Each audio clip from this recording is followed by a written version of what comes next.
morning. Magandang umaga. Oras natin 3:34 na, pero gising pa rin tayo. Bawal matulog. Daming CCTV. Baka matanggal tayo eh. Tingnan mo, lakas ng ulan. Ulan.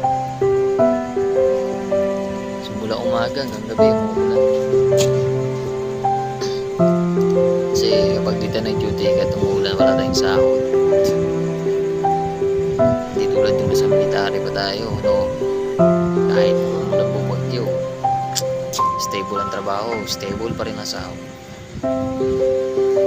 Dito no work, no pay. Kaya mga bro, ingatan yung trabaho nyo. Kasi lagi na sa uli ang pagsisisi. Sayang lang lahat. Pero hindi na natin masisisi kasi ganun siguro ang tadhana. Kanya-kanya tayong guhit ng tadhana. Kanyang buhay na ibibigay ng Diyos. Walang perfecto. Kasahan mo, nandyan yung mga negatibong tao sa paligid mo, mag-judge sa'yo agad. Pero wala tayong makagawa, ganun talaga. Basta nabubuhay tayo na wala tayong inapakan.